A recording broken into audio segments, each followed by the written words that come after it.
Rockstar Games is one of the few gaming companies that develops controversial games to the point where they still do so even today. But one of their games almost never saw a release due to the content on display. The game in question is Manhunt 2, developed by multiple Rockstar studios and released for the PlayStation 2 and Wii in 2007 and the PC in 2009. First things first, let's take a look at the game's history. The game was initially to be developed by Rockstar Vienna until for some reason the studio was shut down. Thankfully, Rockstar London and Leeds picked it up and resumed development. But the fun wasn't over yet. In its original form, the game received an adults-only rating, which would have meant the game would not be approved by Sony and Nintendo and could not be sold in stores. Rockstar toned it down, and it wouldn't be until the PC version that the game would be released in its original uncut glory, and even then only in the US and Canada. Frankly, it's a miracle we even got the game. In Manhunt 2, you play as Daniel Lamb, an insane asylum inmate that takes advantage of a blackout to escape, accompanied by his friend Leo.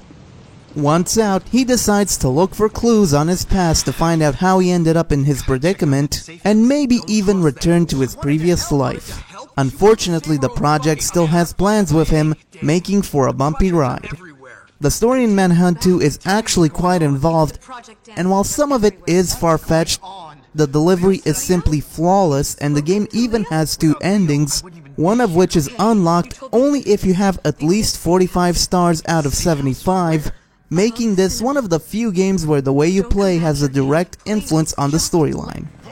Manhunt 2 is a typical stealth game at its heart. The shadows are your closest friend and enemies can work you over good, especially if you're unarmed. Your best course of action is to take them out one by one, preferably by executing them. And this is where the game really shines. The executions are absolutely gruesome, and they're made all the more impactful by the controls. By default, executions are interactive, and the mouse-driven gestures add another dimension to the depictions on display.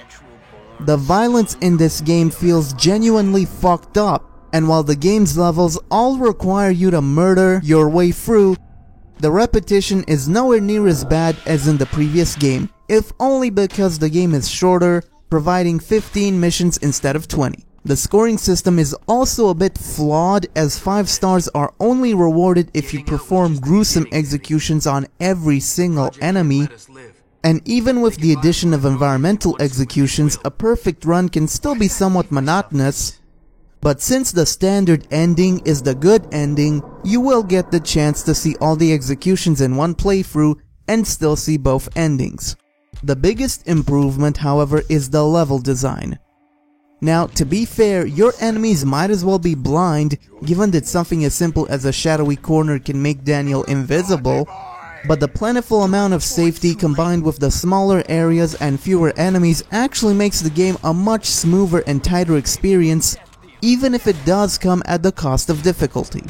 Fucking up does not result in a near-instant game over, since it seems as though Daniel is less of a wet tissue and rather a man, able to take a good bit of damage before biting the dust.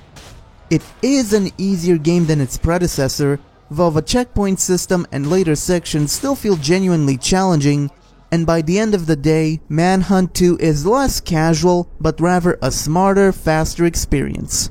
Visually, Manhunt 2 was never going to impress, given that it was developed for the PlayStation 2 at the end of its life cycle. That said, it isn't a bad looking game, with the execution animations in particular looking convincing. For what it is, the levels are reasonably sized, texture work is at least passable, and the environments look just right. But sound is where the game's presentation really shines. The soundtrack is subtle and foreboding, the sound effects are all appropriately squishy, and most importantly, the voice acting is superb. For all the talk of voice acting in video games, everyone seems to forget that even the best delivery can't save generic, drab dialogue, and Leo in particular gives off a performance the likes of which you rarely see in any form of media.